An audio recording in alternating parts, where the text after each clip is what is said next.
कि आपने खूबसूरत शाम सजाई है और बड़ी तादाद में शहर के नौजवान और बुजुर्गों को इकट्ठा किया है। यहाँ मौजूद माइनॉरिटी डिपार्टमेंट के स्टेट चेयरमैन रजाक मिर्जा साहब, प्रभारी अहमद खान साहब, पूर्व मंत्री अनीस अहमद साहब, इब्राहिम भाईजान जी, हाजी बब्बू खान साहब, तारिक फारूकी साहब, जमील क्रांति साहब, निजामुद्दीन राइन साहब, बिहार के स्टेट चेयरमैन मिन्नत रहमानी साहब और झारखंड की सरजमीन से आए हुए बुनकरों के बड़े नेता, बुनकरों के लिए बड़ा काम करने वाले मरहूम हाजी अब्दुल रज़ाक साहब के बेटे अनवार अहमद साहब, उन सब का खैर मकदम करता हूँ, इस्तकबाल करता हूँ। एक शख्स को बहुत उसकी मेहनत के लिए मुबारकबाद देता हूँ जिसने पिछले 10 दिन से बहुत मेहनत की, नासिर नजीर जो औरंगाबाद से हैं, उन्होंने इस प्रोग्राम में बड़ी मेहनत की। तकरीबन आधे घंटे का वक्त है आपसे गुफ्तगू करने के लिए।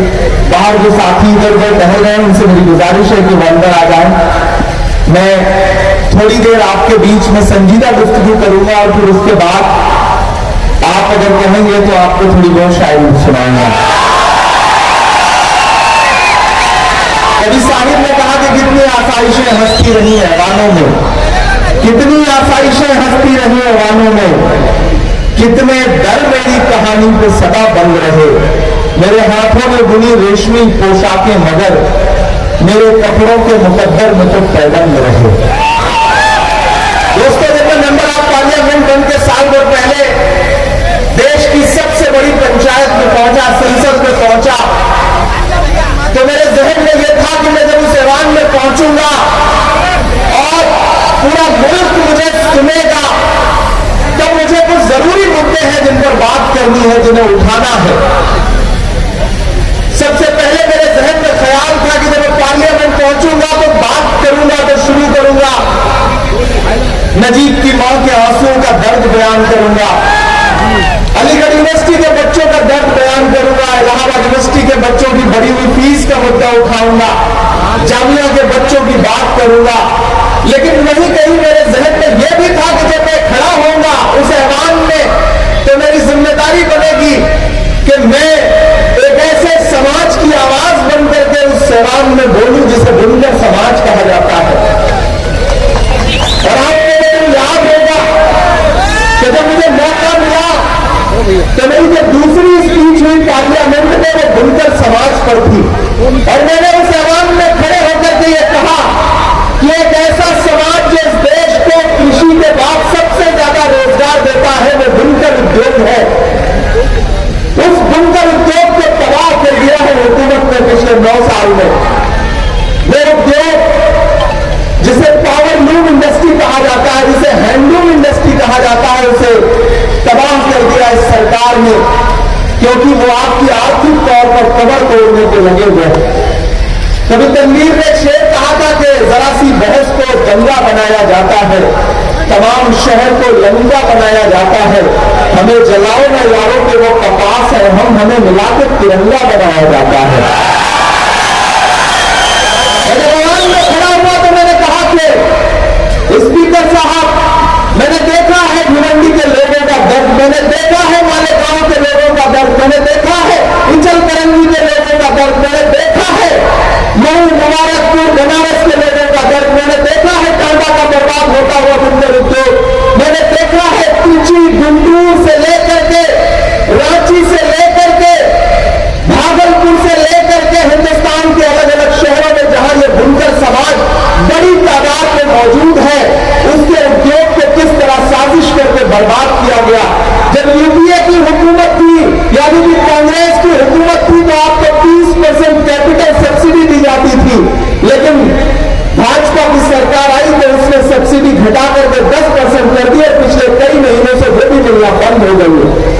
जब मैं पढ़ रहा था इस उद्योग के बारे में तो मुझे यह पता चला कि आप अपनी उंगलियों के हुनर से सिर्फ धागे से धागा नहीं जोड़ते हैं, आपने रिश्तों की भी एक डोर बांध रखी है आपस में, और हमारी जिम्मेदारी बनती है कि हम आपके बीच में आए और आपसे गुफ्तगू करें।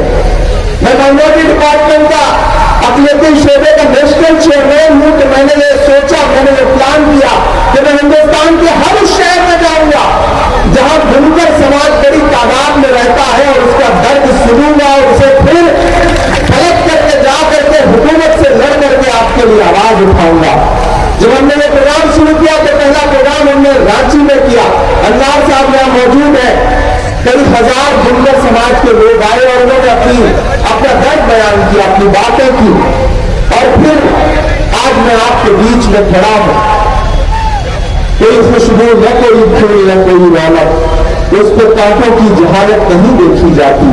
हमने खोली थी इसी बाग में अपनी आंखें, हमसे इस बाग की हालत नहीं देखी जाती।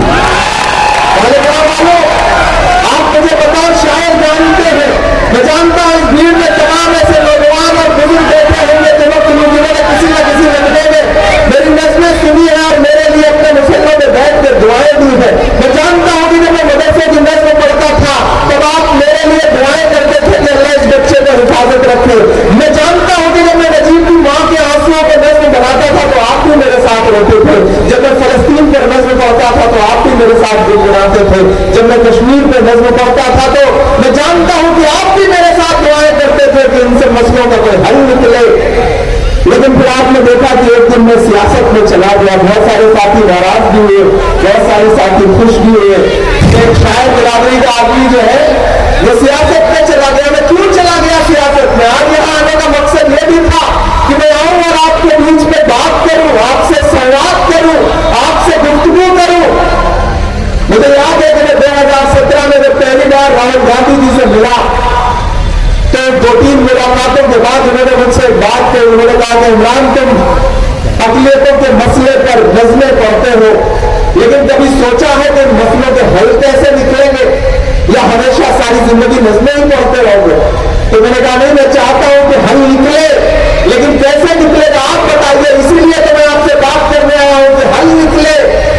तो उन्होंने कहा कि अगर चाहते हो कि इन मसलों के हल निकले तो फिर सियासत में आओ, सियासत पे अच्छे लोगों की जरूरत है। मैंने उनकी बात को अमीन कहा और मैंने सियासत से रुख किया और आज यहाँ बतौर मेंबर ऑफ पार्लियामेंट आपके सामने खड़ा हूं। हमने जब इस प्रोग्राम को प्लान किया तो इसका नाम हमने भारत जोड़ो बुनकर सम्मेलन रखा। जब एजाज भाई आए थे मेरे पास दिल्ली, नासिर नजीर साहब आए थे, फारूक साहब आए थे मेरे पास दिल्ली, तो उन्होंने मुझसे कहा था कि इमरान साहब मालेगांव आइए। तो मैंने कहा मालेगांव में तो बहुत सारे लोग थे जो छोड़ छाड़ के चले गए हैं, कुछ बचा है क्या? तो उन्होंने कहा कि हम बचे हैं और हम लड़ रहे हैं। तो मैंने कहा आपने आवाज दी है तो इंशाल्लाह मैं जरूर आऊंगा। मैं आज हाजिर हुआ। आज भाई आप खड़ा कर दे रहा हूं, इस बात की परवाह मत करिए कौन बचा है, कौन चला गया, कौन नहीं है, ये सोचना छोड़ दीजिए। आज आपके सामने जो हजारों की आवाम बैठी है, ये दरअसल मुद्दों पर अगर आपके साथ खड़ी है तो इनसे बड़ा कोई साथी नहीं हो सकता। मेरे भाई, भारत जोड़ो यात्रा चली कन्याकुमारी से कश्मीर तक। मैं राहुल गांधी के कंधे से कंधा मिलाकर के चल रहा था। मैं मालेगांव में खड़ा हूं। मैं महाराष्ट्र में पहली बार मेंबर ऑफ पार्लियामेंट बनकर किसी जलसे में आया हूं तो सबसे पहले मैंने मालेगांव को चुना है। मैं मालेगांव से शुरुआत कर रहा हूं, इसलिए क्योंकि मैं जानता हूं ये वो शहर है जिसने मुझे दुआएं दी। भले ही यहाँ मुशायरों में कम आया, शायद एक आध बार ही आया, लेकिन ये अदब को मोहब्बत करने वाला शहर है, अदब को पालने और पोसने वाला शहर है। मैं शहर में खड़ा होकर के बतौर मेंबर ऑफ पार्लियामेंट आपसे वादा करता हूं। उस दिन जब एजाज साहब आए थे और उनके साथी आए थे तो हमने उनसे पूछा था कि मैं शहर में अभी तक नहीं आया हूं, लेकिन अगर आऊं तो वहां के लिए क्या कर सकता हूं, मुझे बताइए। अब तो खुदा ने मेरे हाथ में ताकत दी, पहले जबान में ताकत दी, अब तो कलम में भी ताकत दे दी है। बताइए मैं क्या कर सकता हूं इसके लिए? तो उन्होंने कहा था कि इमरान साहब को बड़ी शख्सियतें गुजरी हैं उस शहर से, काजी अब्दुल अहद अजहरी साहब और हाफिज साजिद हुसैन अशरफी साहब। अगर इनसे मंसूब करके कुछ कर सकिए तो बताइए। तो मैंने एजाज साहब से उस दिन वादा किया था कि आप लोग कॉर्पोरेशन से जमीन तलाशिए। मैं वादा करता हूं कि मैं अपने धन से एक शानदार लाइब्रेरी इन लोगों के नाम से मंसूब करके मालेगांव में बनाऊंगा और मेरी कोशिश रहेगी कि यहाँ तालीम पे कुछ बुनियादी काम हो सके। लोग आएंगे जाएंगे वो सब परवाह छोड़ दीजिए, मैं कुछ बुनियादी काम के लिए तमाम सियासी रहनुमा आपके बीच में आते होंगे तो आपसे कहते होंगे कि आप हमारे साथ खड़े होइए तब हम आपकी लड़ाई लड़ेंगे। लेकिन मैं यहाँ खड़ा होकर अगर ऐलान कह सकता हूँ कि मैं वो आदमी हूँ कि जिसने पहले देश की पार्लियामेंट में खड़े होकर के बुनकरों की आवाज उठाई, उसके बाद बुनकरों के बीच में आकर के कह रहा है कि मैं आपसे बातचीत करने आया हूँ, मुझे अपने मसले बताइए, मैं आपके लिए खड़ा हूँ। क्योंकि मैं डरा नहीं, मैं झुका नहीं, कहीं छुप छुपा के खड़ा नहीं, जो डटे हुए हैं महाज पर मुझे उन सफों में तलाश कर। मैं चुप नहीं हूँ, मैं जानता हूँ कि बहुत मुश्किल है, मैं जानता हूँ कि वक्त मुश्किल है, आवाजें खामोश की जा रही है, होठों में ताला लगाया जा रहा है, जिंदान खुले हुए हैं, डराया जा रहा है। लेकिन मैं उसको गवाह बना के कहता हूं कि एक लम्हा भी पिछले तमाम वक्त में ऐसा नहीं गुजरा है जब मैंने आपकी परवाह के बगैर गुजारा हो और बिना आपके लिए लड़ते हुए गुजारा हो, चाहे वो सड़क हो चाहे वो पार्लियामेंट हो, आपकी आवाज बनकर के दोनों जगह मुसलसल पूरी मजबूती से बोल रहा हूं। इसलिए मैं आपसे ये कहने आया हूं साथियों कि वक्त की तब्दीलियों को पहचानिए, वक्त के साथ चलिए, मायूस होने से काम नहीं चलेगा, मुत्तहिद होने से काम चलेगा।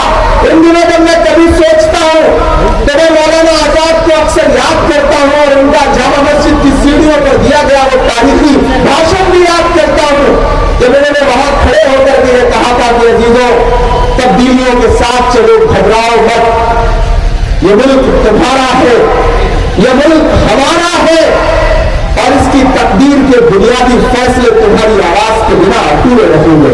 मैं अक्सर इसे याद करता हूं और ये सोचता हूं कि एक ऐसे वक्त में जब लोगों में कहीं ना कहीं एक डर है, लोगों को लगता है कि आईन को पामाल किया जा रहा है, जमहूरियत को कुचला जा रहा है, ऐसे वक्त में हमें मुत्तहिद होकर के एकजुट होकर के खड़े होने की जरूरत है।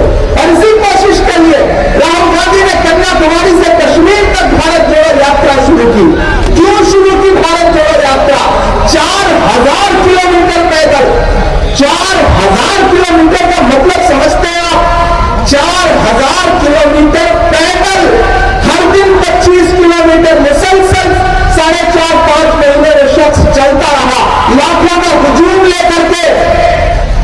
क्यों चलता रहा? सिर्फ एक नारा था उसके लब पर, नफरत छोड़ो भारत जोड़ो, नफरत छोड़ो, नफरत को कम करने की कोशिश। मैं बताता हूं, मीडिया के साथी मुझसे पूछते हैं, कहते हैं कि इमरान साहब आप क्या कहेंगे, राहुल गांधी ने भारत जोड़ो यात्रा क्यों की? तो मैं उनसे कहता हूं कि राहुल गांधी जानते हैं इस देश में, इस मुल्क में जब तक नफरत कम नहीं होगी तब तक भाजपा कम नहीं होगी। इसलिए उन्होंने कन्याकुमारी से कश्मीर तक का रुख किया और नफरत को कम करने का बीड़ा उठाया और उसी का असर हुआ। अभी कर्नाटक का रिजल्ट आया, आपने देखा, तमाम ताकत लगाने के बावजूद भारतीय जनता पार्टी बुरी तरह हार गई, बुरी तरह हार गई। प्रधानमंत्री रोड शो पे रोड शो करते रहे, अपने मेयार से नीचे जाकर भाषण देते रहे, होम मिनिस्टर भाषण देते रहे, पूरी भाजपा भाषण देती रही, लेकिन रिजल्ट क्या निकला? मोहब्बत जीत गई और नफरत हार गई। और इसका असर क्या हुआ? जैसे ही रिजल्ट आया, कांग्रेस की सरकार बनने का ऐलान हुआ, सबसे पहला तोहफा क्या मिला मुल्क को? 2000 का नोट बंद कर दिया गया। प्रधानमंत्री जी ने 2000 का नोट बंद कर दिया। अच्छा, उन्होंने भी सोचा होगा कि जो नोट हमारे चुनावी काम नहीं आ सका उसे बंदी कर दिया जाए, क्या फायदा। तो उन्होंने 2000 की नोट बंद कर दी, ये कह दिया कि ये नोट जो है अब आप बदलवा सकते हैं लेकिन चलेगा नहीं।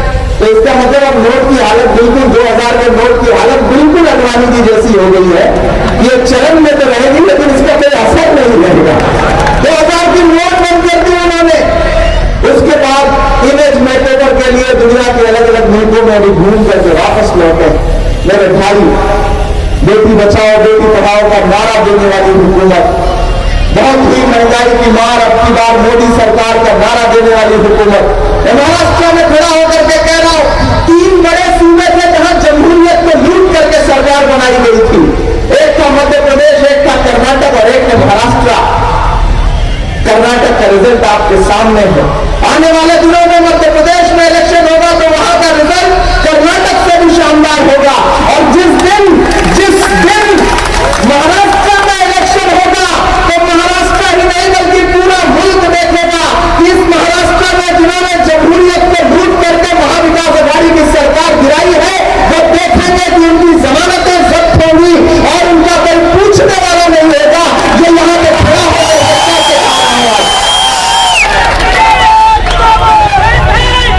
और याद साहब इस सफर में तमाम लोग ऐसे हैं जो छोड़ के जाएंगे, जाने दीजिए, बहुत सारे लोग चले गए।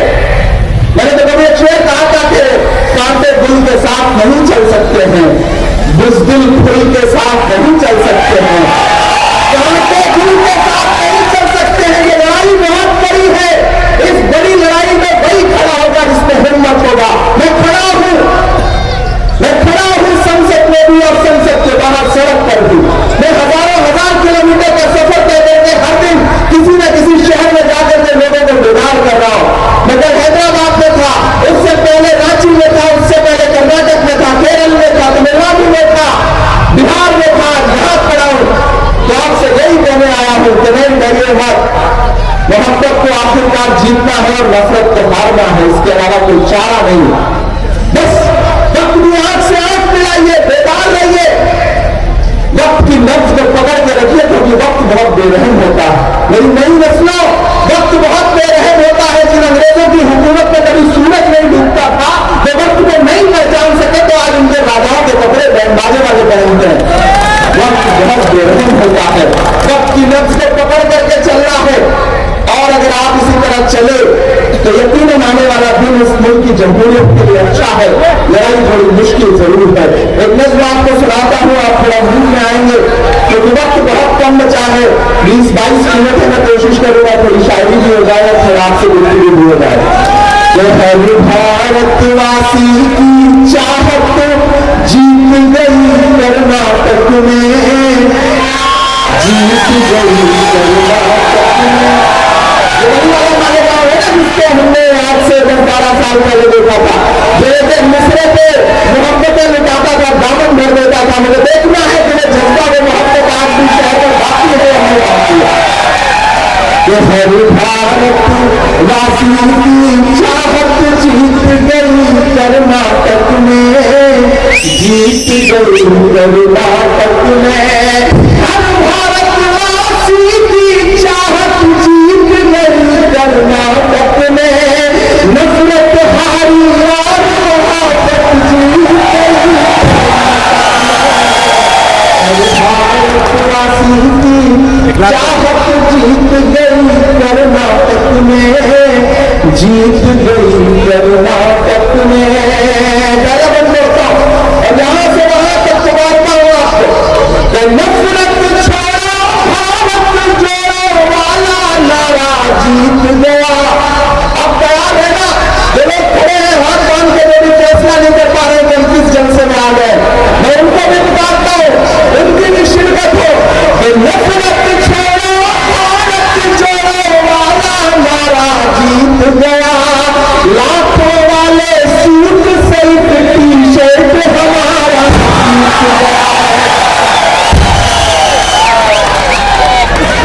नफरत छोड़ो भारत जोड़ो वाला नारा जीत गया। लाखों वाले सूट सहित टी-शर्ट हमारा जीत गया। एक तपस्वी सच का दामन थाम तेरा निकला था, सब झूठों की हार हुई और एक बंजारा जीत गया। उसकी जिद और उसकी बगावत जीत गई कर्नाटक में, नफरत हारी और मोहब्बत जीत गई कर्नाटक में। हर भारत वालों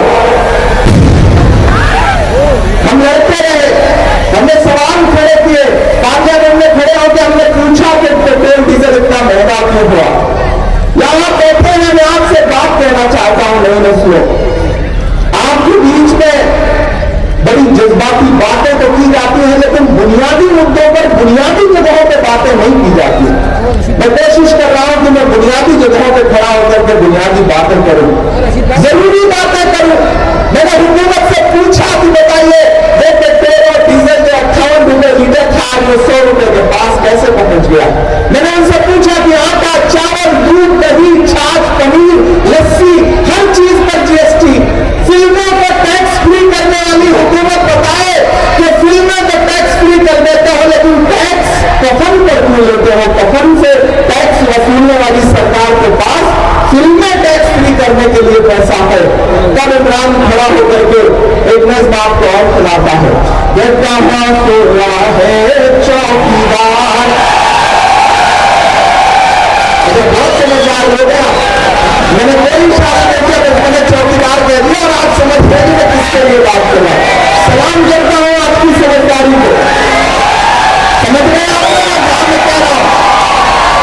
कहां सोया है चौकीदार, कहां सोया है चौकीदार, कहां सोया है चौकीदार, कहां सोया है चौकीदार।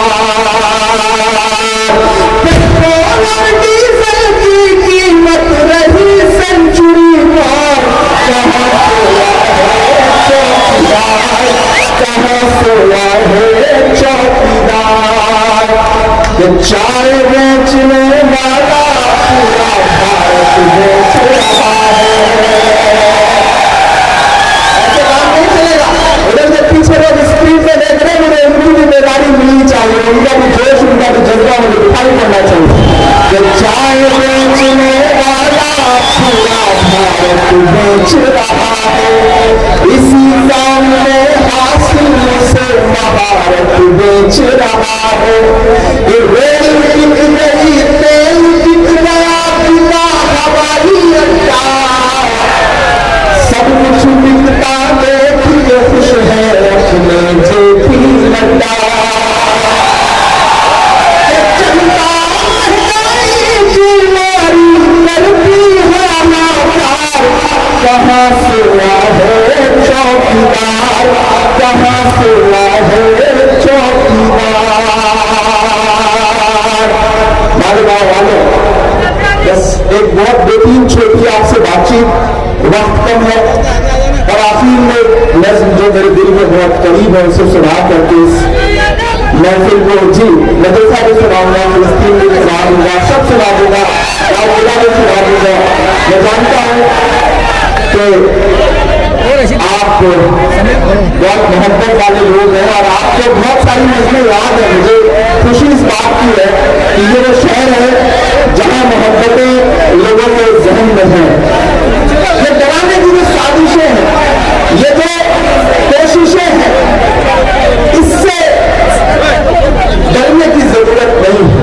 हुकूमत हर दिन डराएगी। मुझे याद है कि जिस दिन हम लोगों ने पार्लियामेंट में खड़े होकर के महंगाई के खिलाफ आवाज उठाई, हमारे 70 MPs को पुलिस ने हिरासत में लिया, जिसमें राहुल गांधी जी भी थे और हम 7 घंटे पुलिस थाने में डिटेन रहे, लेकिन हम वहां भी बैठ करके नारे लगाते रहे कि मोदी अदानी भाई भाई देश बेचकर खाई मलाई। हम वहां पे खड़े होकर के नारे लगाते रहे और हम उनसे कहते रहे कि नहीं, हमें डराइए मत। हमने पुलिस वाले साथियों से भी कहा कि जब आप गैस सिलेंडर भरवाने जाते हैं तो जो 400 रुपए का गैस सिलेंडर था वो 1150 का भरवाते हैं तो जेब तो आपकी भी ढीली होती है। उन्होंने कहा कि हाँ सांसद साहब क्या करें, होती तो है लेकिन मजबूरी है, ड्यूटी भी तो करनी है। तो मैं आपसे कह रहा हूं मेरे भाई के मुद्दों पर बोल रहे। हुकूमत हर दिन डराना चाहती है, हुकूमत चाहती है कि नस्लें खामोश हो जाए, लेकिन नहीं, हम डरेंगे नहीं, हम सवाल करते रहेंगे। ये राहुल गांधी जी का नारा है कि डरो मत, भारत को जोड़ो, हिंदू मुस्लिम सिख ईसाई जैन बौद्ध दलित सब एकजुट हो और इस जालिमाना जो फैसले हैं उसके खिलाफ आवाज उठाएं। और फिर अगर कोई डराने की साजिश करे तो फिर शायर इमरान प्रतापगढ़ी बनकर के मालेगांव में खड़ा होकर के अगर ऐलान फिर ये बोले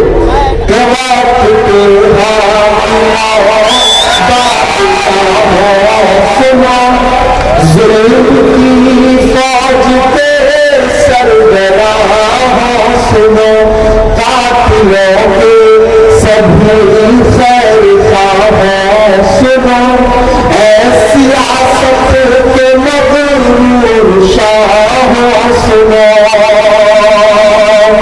ये मत समझना डराने से डर जाएंगे। अब पहुंचाना दिल्ली तक के मिसरे को। ये मत समझना डराने से डर जाएंगे।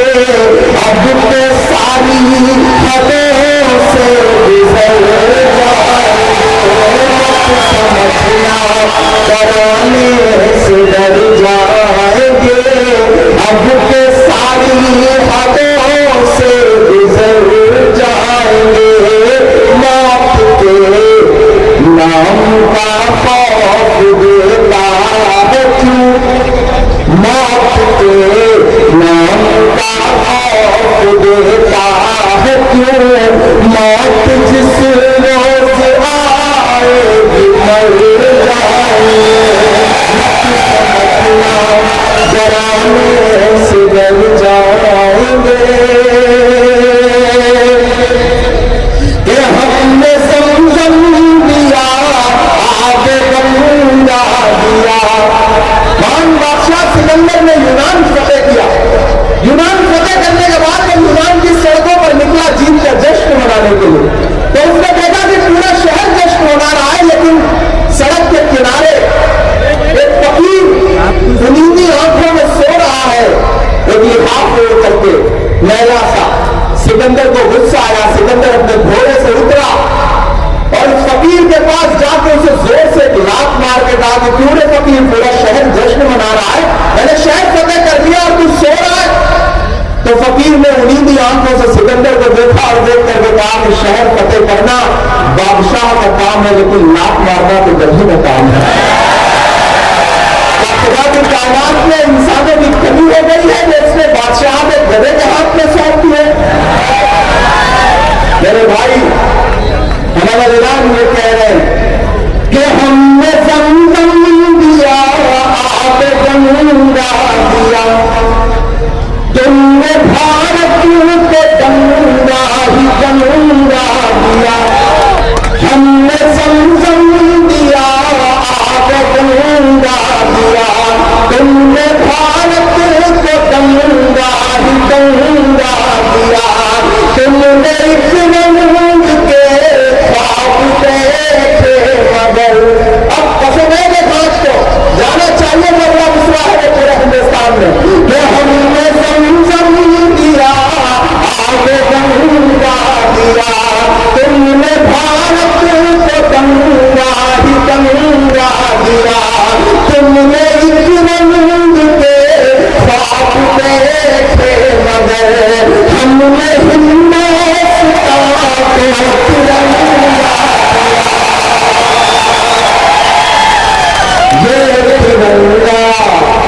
ये तिरंगा बदन पर लपेटे हुए। ये तिरंगा बदन पर लपेटे हुए एक दिन इस जमीन में उतर जाएंगे। मत समझना डराने से डर जाएंगे। अब के सारी हदों से गुजर जाएंगे। मेरी नई नस्लों, आप बहुत जोशीले लोग हैं, बहुत जज्बाती लोग हैं, बहुत अच्छे लोग हैं, बहुत भले लोग हैं।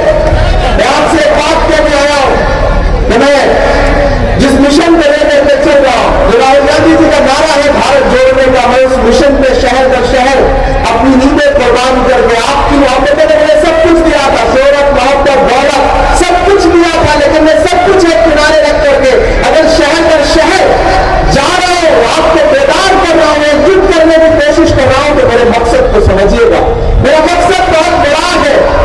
आपके बीच में लोग आएंगे, आपके लंबी लंबी तकरीरें करेंगे और ये कहेंगे कि कांग्रेस तो ऐसी, कांग्रेस तो वैसी। कांग्रेस ने आपके लिए किया क्या? ये कहा जाता है जब कांग्रेस के तमाम लोग बैठे हैं, एक सवाल आपके सामने तकरीरों में उछाला जाता है कि अगर कांग्रेस ने आपके लिए किया क्या? मैं बताता हूं क्या किया। हमारे गांव में खड़ा हूं, मैं जानता हूं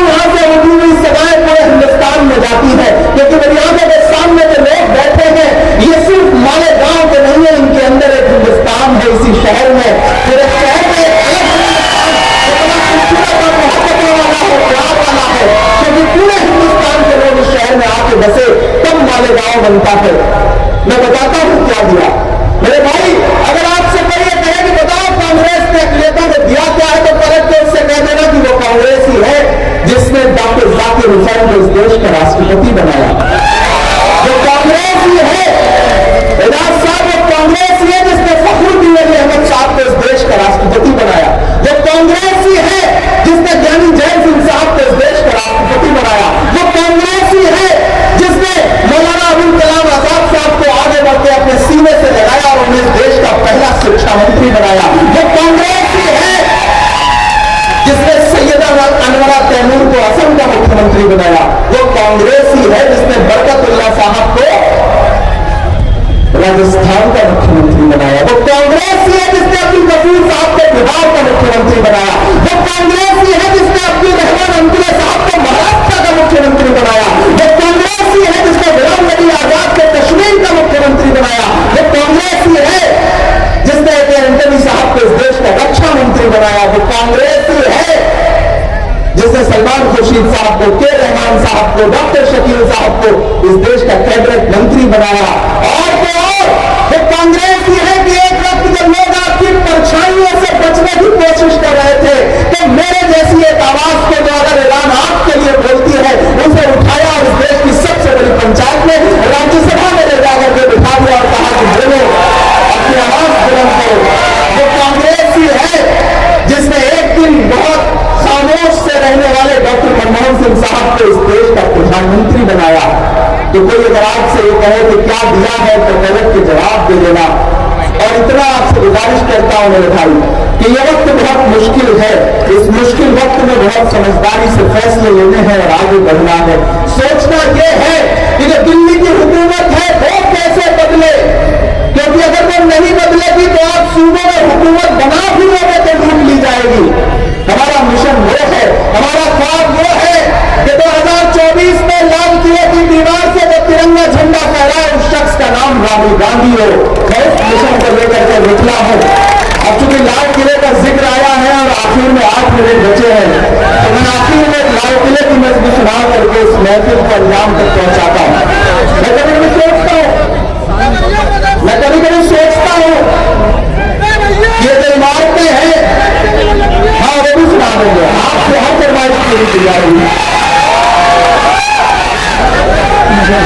मैं कभी भी सोचता हूँ, हाँ कुछ मेरे हिसाब से सुनाने भी देखो वो भी आपके तक भी आएंगे। मैं कभी भी सोचता हूँ कि मैं दिल्ली में लाल किले के आसपास से गुजरता हूँ और दीवारों को देखता हूँ और फिर नफरती चिंताओं के बयान सुनता हूँ तो फिर मुझे लगता है कि अगर ये दीवारें बोल पाती तो शायद यूं बोलती।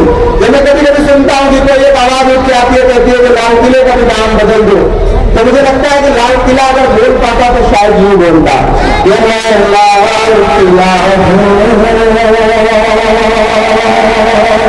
मैं खामोशी से नहीं बोलूंगा। इसलिए मैं चाहता हूं कि आपकी तालियों के शोर में पूरा हिंदुस्तान के मैं इसमें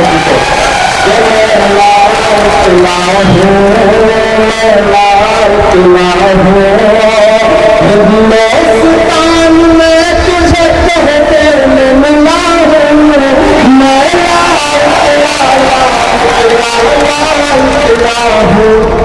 मैं, मीडिया के साथ ही बैठे मुझे खुशी है कि यहाँ उर्दू मीडिया मजबूत है। मैं पहला मन में करता हूँ इस मस्जिद का कि मेरे बनाने वालों से नफरत ही है उनको और मेरी दीवारों से मोहब्बत भी है उनको।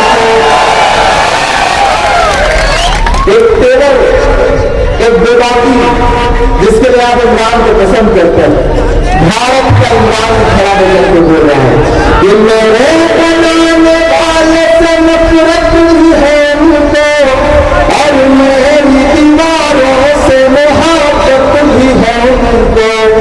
सदियों की गवाही है मेरी लाल दीवारें, सदियों की गवाही है मेरी लाल दीवारें, भारत की सिपाही है मेरी लाल दीवारें। ये तामीर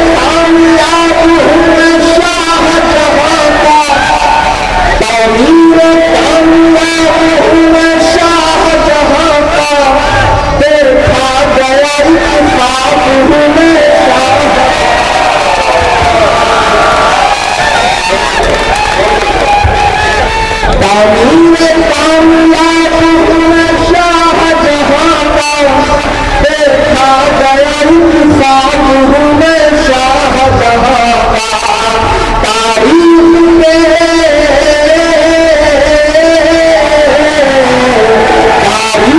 के पन्नों का मैं शिकवा हूँ गिला हूँ, मैं लाल किला लाल किला लाल किला हूँ, मैं लाल किला हूँ। अब लाल किले की दीवारें और मेरा एकदम नेहरू के ख्याल होकर मैं लाल बहादुर का भुवर मान रहा हूँ। राजीव अटल सबके हुए अल्फाज समेटे, खामोश समन मोहनी अंदाज समेटे। मैं इंदिरा के जज्बे का तालाब रहूंगा, मैं इंदिरा के जज्बे का तालाब रहूंगा। आबाद था आबाद हुआ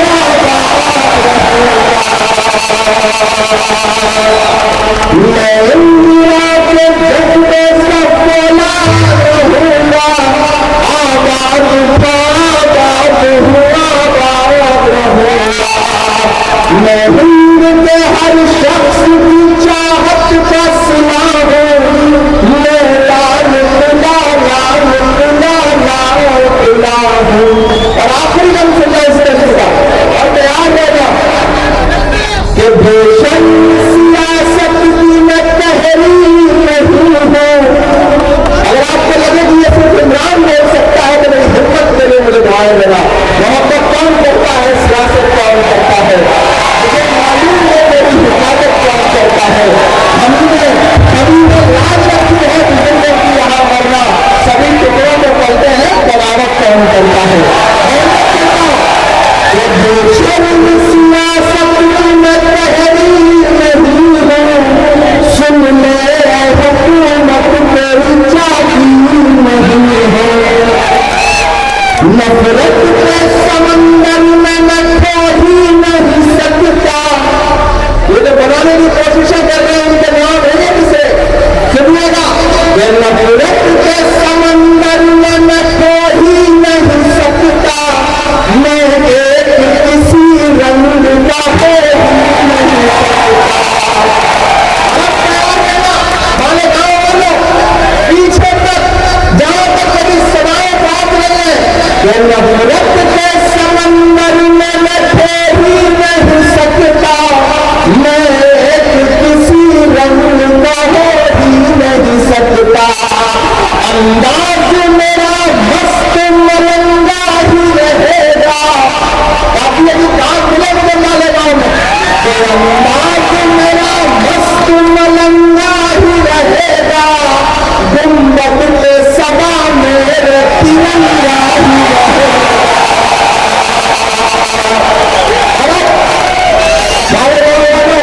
बात तो अब चाहिए क्योंकि अब इमरान बोल रहा है कि अंदाज मेरा मस्त मलंगा ही रहेगा। गुंबद पे सदा मेरे तिरंगा ही रहेगा।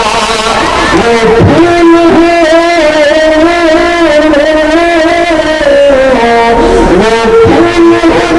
खाद की छाती पे खिला हो, मैं लाल किला लाल किला मैं लाल किला आपने मैं आपसे इतना कहना मेरे भाई, एजाज बैठे हैं, फारूक साहब बैठे हैं, नासिर ने बहुत मेहनत की है, पूरा चूंकि माइनॉरिटी डिपार्टमेंट का नेशनल चेयरमैन है। आपसे मैं कह रहा हूँ, हाँ शायरी तो सुनेगा ही, पहले दशहरा वो भी सुनिए। एक वादा आपसे मैं कर रहा हूँ आपकी दुआ में, मैं यूं ही नहीं पहुंच गया पार्लियामेंट, यूं ही कोई मुझे धूमधाम से प्रतापगढ़ से उठा करके लेकर के पार्लियामेंट में नहीं बिठा गया। उसका कारण है मैं जानता हूं कि आपने अपने मासूम लम्हों में मेरे लिए दुआएं की हैं, तो आपकी वजह से, आपकी मोहब्बतों की वजह से इमरान जो है, जो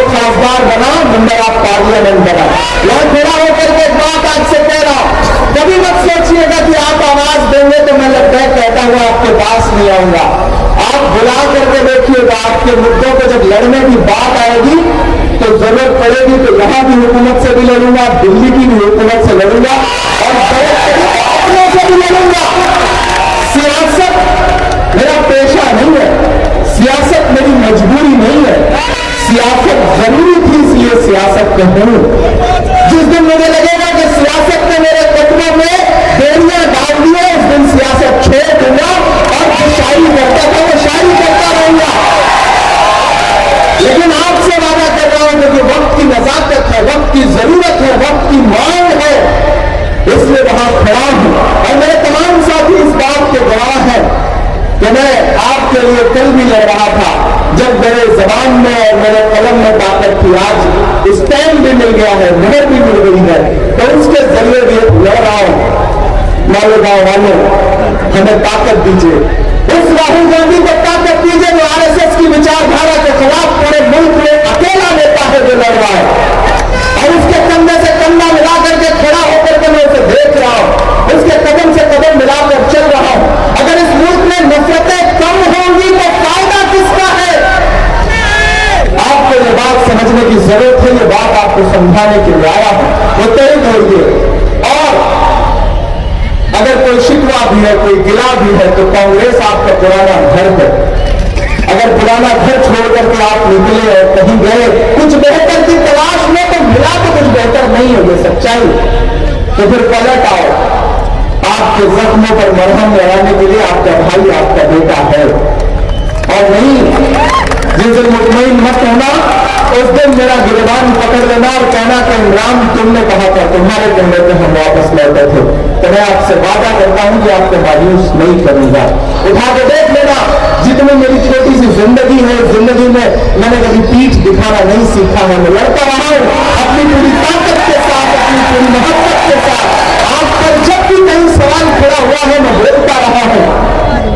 वक्त के हाकिम की आंख से आंख मिला करके पार्लियामेंट में खड़ा होकर के भी बोल रहा हूं मुसलसल। तो मैं आपसे गुजारिश कर रहा हूं कि इस लड़ाई में हमारा साथ दीजिए, जमहूरियत को बचाइए, आईन को बचाइए, कांग्रेस के साथ खड़े होंगे। कुछ लोग हैं जो चाहते हैं कि मुल्क जो है वो नाथूराम गोडसे की विचारधारा से चलेगा, लेकिन हम कह रहे हैं कि ये मुल्क महात्मा गांधी की विचारधारा से चलेगा, मौलाना आजाद के सपने से चलेगा, पंडित जवाहरलाल नेहरू के उसूलों से चलेगा। और राहुल गांधी जो इन दिनों मेहनत कर रहे हैं उस मेहनत से चलेगा। ये किसने कहा आपसे आंधी के साथ हूं? मैं गोडसे के दौर में गांधी के साथ हूं। इसलिए मालेगांव आकर के आपसे अपील कर रहा हूं। और मेरे बुनकर भाइयों, मैं जानता हूं कि आपके उद्योग को तबाह किया जा रहा है सरकारी शहर पर।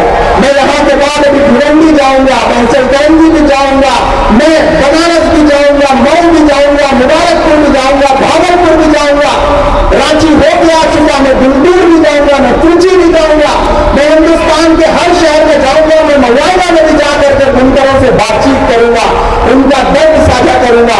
मैं कल सुबह यहाँ एक पावर लूम में भी जाऊंगा और वहां लोगों से मुलाकात करूंगा। मैं सिर्फ यहाँ तकरीरें करने नहीं आया हूँ, मैं कल भी रहूंगा, आपसे मुलाकात करूंगा, अलग अलग डेलीगेशन से मुलाकात करूंगा और आपको ये एहसास दिलाऊंगा कि मैं नेताओं जैसा नेता नहीं हूँ। मैं पहले आपका बेटा हूं, आपका भाई हूं, बाद में नेता हूं। एक बार फिर से चूंकि वक्त की पाबंदियां हैं, पूरे प्रशासन का बहुत शुक्रिया कि उन्होंने बहुत सहयोग किया इस प्रोग्राम में। आपका बहुत शुक्रिया कि आप बड़ी तादाद में वहां पर आए। मैं आज चूंकि एक सियासी प्रोग्राम में आया हूं, जल्दी ही मैं इजाज से और फारूक से कहूंगा कि तो एक मुशावरा करिए, पूरी रात चले। मुझे मालेगांव के तमाम शोरा है उनको भी सुनना है। मैं चाहता हूं कि मैं बैठ करके उनको सुनूं जिनके साथ हमने 12 बहुत से मुशावरे करे हैं। तो हम अपने शायर दोस्तों को भी यहाँ से याद करते हुए ये कह रहे हैं कि आपकी मोहब्बतों का एक बार फिर से बहुत सारा शुक्रिया, बहुत शुक्रिया। दोस्तों, इस्तेमाल बाकी है इमरान प्रताप सिंह साहब का। मैं चाहता हूँ कि इसके लिए आप उनके कांग्रेस कमेटी की जानिब से, जनाब एजाज भाई साहब की जानिब से और जनाब इमरान प्रताप सिंह साहब का इस्तेमाल किया जा रहा है। हम चाहते हैं कि आप इस्तेमाल या इस सिलसिले को भी पेश कर जाए। एजाज भाई साहब, जनाब डॉक्टर मंजूर हसन अंजूरी साहब, जनाब जमील कराची साहब, जनाब इमरान इंजीनियर साहब, इंतजाम भाई देखने वाले अब्दुल हफीज लेंसिया साहब, तैयब खान साहब, हाशिम अंसारी, आदिल मिर्जा साहब और तमाम ही लोगों की जानिब से कांग्रेस पार्टी की कोर कमेटी की जानिब से आज जब अब्दुल्लाह करतापुर साहब का इस्तेमाल किया जा रहा है। Professor Sajid Naeem sir,